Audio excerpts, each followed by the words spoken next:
व्लाड Dracula और सुल्तान Mohammad Fatih के जैसे कि दुश्मनी का आगाज हो चुका है। जैसे कि पिछले एपिसोड इख्तिताम के ऊपर व्लाड ड्रैकुला ने एक तरफ से चाकू के वार से उनको मारने की कोशिश की महमूद पाशा को, तो दूसरी तरफ बसात को वहीं पर कत्ल कर दिया।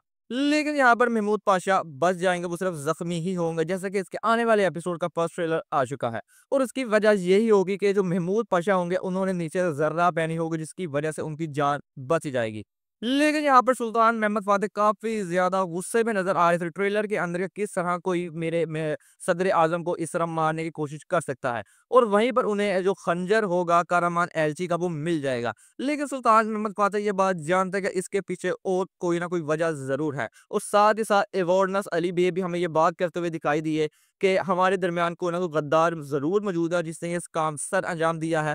इस तरह कोई भी एलची आकर ये काम नहीं कर सकता। तो दूसरी तरफ जो लुत्फ़ी होगा, वो जैसे कि पहले से ही व्लाड ड्रैकुला के ऊपर शक किए हुए है, उसे लगता है कि व्लाड ड्रैकुला बहुत ही बड़ी गद्दारी के पीछे है। उसकी आँखों में वो साफ-साफ देख भी रहा होगा।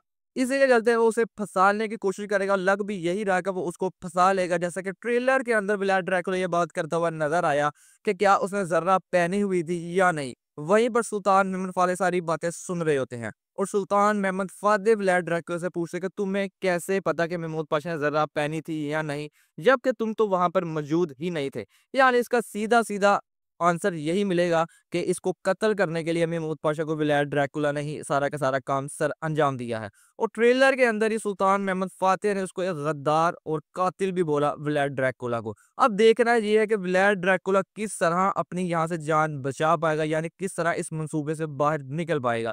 लग तो यही रहा है कि वो एक और मंसूबा तरतीब देगा और इस सारे जो उसने काम सर अंजाम दिया है महमूद पाशा और बिसात वाला, उससे बआसानी निकल आएगा। तो दूसरी तरफ खुर्शीद दोहान की कुछ समझ नहीं आती, वो शख्स चाहता क्या है। एक तरफ से बिल्कुल सीधा नज़र आता है, तो अगले ही लम्हे वो हमें टेढ़ा नज़र आता है, जैसे कि पहले था। जैसा कि इस ट्रेलर के अंदर वो ज़ागानुस पाशा के साथ बहस करता हुआ दिखाई दिया। और उसके बाद जैसा कि हिफाज़त की ज़िम्मेदारी ज़ैनुल आगा की थी, अब सारे वाक़ये के बाद ज़ैनुल आगा को ज़िंदान में डाल दिया जाएगा। और वहीं पर खुर्शीद दोहान ज़ैनुल आगा से ये बात करता हुआ नज़र आया कि सारे का सारा इल्ज़ाम तुम ज़ागानुस पाशा के ऊपर डाल दो। तुम उसका नाम ले लो, कोई जो कुछ किया है वो ज़ागानुस पाशा ने किया है। अब यहाँ पर एक दफ़ा दोबारा लगता है खुर्शीद दोहान का सॉफ्टवेयर ज़रूर अपडेट होगा सुल्तान मोहम्मद फातिह के हाथों इस सारे वाक़ये के बाद। और अगर व्लाड ड्रैकुला की बात कर ली जाए, तो व्लाड ड्रैकुला की स्टोरी बहुत ही ज़्यादा मज़ेदार होती जा रही है। और जो लोग देखना चाहते थे कि व्लाड ड्रैकुला को उसके असल रूप के अंदर, वो अब हमें देखता हुआ नज़र भी आ रहा है पिछले एपिसोड के अंदर भी, और हर आने वाले एपिसोड के साथ हमें ये सारी चीज़ें देखने को ज़रूर मिलेगी। आप लोग कमेंट करके ज़रूर बताइएगा पिछला एपिसोड आपको कैसा लगा। आज की वीडियो में बस यही था। मिलते हैं आपसे नेक्स्ट वीडियो में।